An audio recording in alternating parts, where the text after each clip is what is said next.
Alright, in this tutorial we're going to learn about the scanner class. We're going to get a lot more practical. So far we've been working on applications that really don't have much purpose unless you're a programmer. For instance, in our last example about switches, this doesn't really help you unless you're a programmer and you can come in here and change this operator and recompile and all that kind of stuff. Or you could just open up your calculator program, but that's beside the point. So what would we have to do if we wanted to make this a little more user-friendly? Like, for instance, I want to run the program here. I want to hit Java switch. Instead of it just performing these operations, I want it to prompt me and say, enter the operator that you want to perform, enter the two numbers, and then perform that for me. So I can have my own little mini calculator here that, of course only does 3 things and only with integers. But, hey, at least it's a little more useful. So in order to do that, we have to learn how to get stuff from the command line and use that in our program. And we do that using the scanner class. So I'm going to open up a new project here. Okay, so first things first. You've never seen this before, so be shocked and amazed. The import command.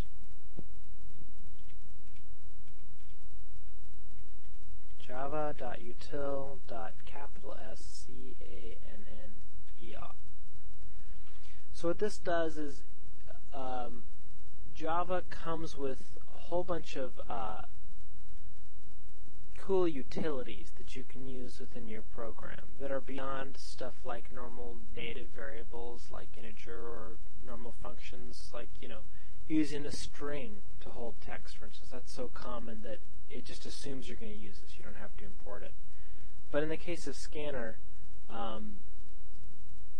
in the Java folder under the package utility, there is a class called scanner that will help you get things from the command line, which is helpful. So you have to import that or include it in order to be able to use it in your scan class. So this is a syntax for getting a scanner. Scanner, we're going to call ours sc equals new scanner, open parenthesis, type in system.in. See a pattern here? System.out, system.in. So this will initialize a scanner for our use. Now I'm going to make a little variable called input equals sc.next, open and close parenthesis. Hey, look, I misspelled that. Next, semicolon. What this will do is it'll take our, it'll get the input from the command prompt and put it in this variable string here. So after that, I'm just going to print it out.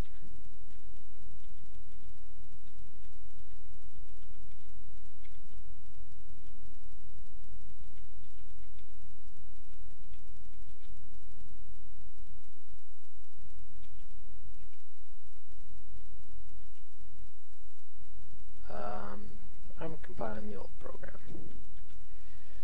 What is the name of this one? It's named scan.papa.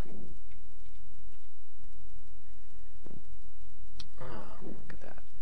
It's hard to type with one hand.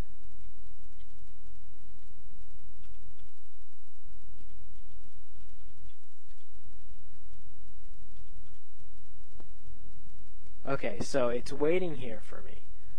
This isn't a very useful application or very helpful because it doesn't tell me that I'm supposed to do something here. But I do know it because I'm the programmer. So I'm just going to type some crap here. Then I hit enter. Hey, look at that! It repeated it back to me.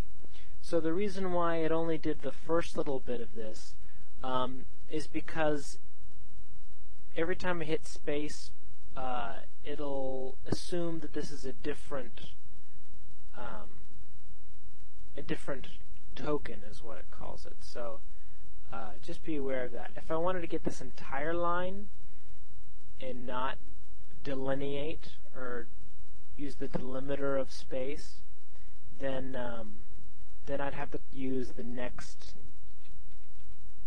line command. That would get the entire line. For both cases, when I hit enter, or when the user hit enters, then it'll assume that you're done inputting. So this is what actually is pausing the program, this sc.nextLine command. It says wait until the user has typed in something and hit enter, and then continue through the rest of the program. So that's basically it. So how do I get an integer out of that? Well, let's say I were to try to do something like this. Int num equals input, right?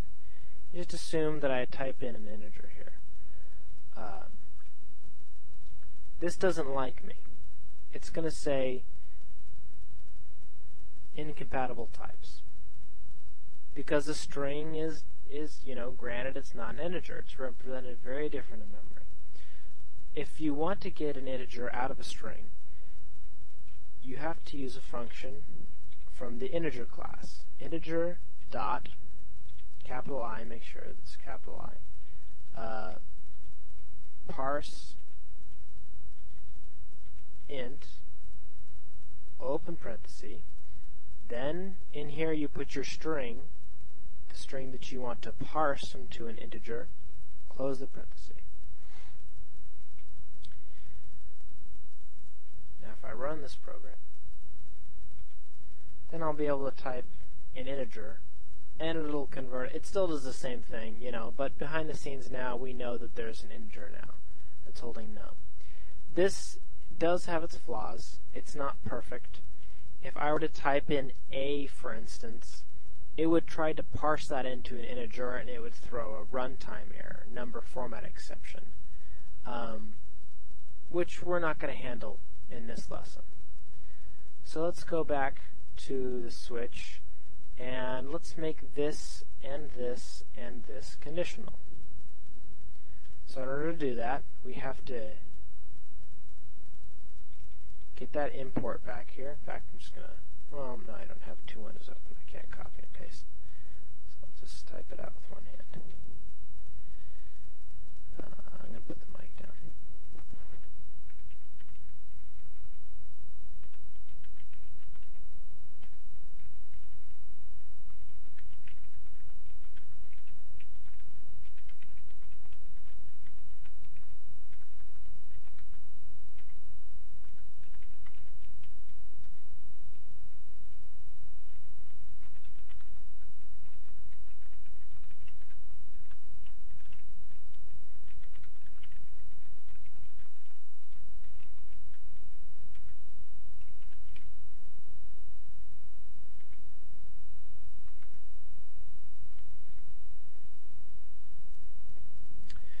Okay, so this is a command you haven't seen yet. This .print instead of .print line, what this does is it just prints this text to the screen and then it doesn't put a line break after it. And I want to do this in this case so that when I type in sc.next, the prompt won't be on the next line like it normally is. It'll be on the same line. So it'll say enter an operator, and then over here will be a little caret, waiting for you to prompt. So I'm going to type in the rest of this program real fast. Okay, so what I did is I added this here, jar opera equals in.charat 0. So this is also a new command. What this does is any string, you take the name of it, and then dot char at, and then you type it in index. What that means is the position within the string of the character that you want to get. So in our case, let's say this is the string, okay? If I say char at 0, what I'm asking you to do is take the character at index 0, which in this case is a capital E. If I said index 1, then it'd be n.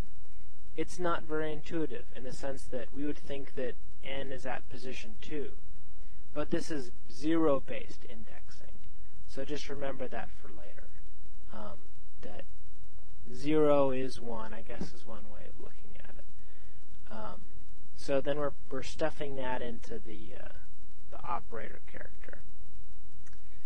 We do this because if I were to just try to do like that, for instance, in is a string, oper is a character, it would throw an exception because I can't just imply this conversion here. It's called an implicit conversion. I can't do that.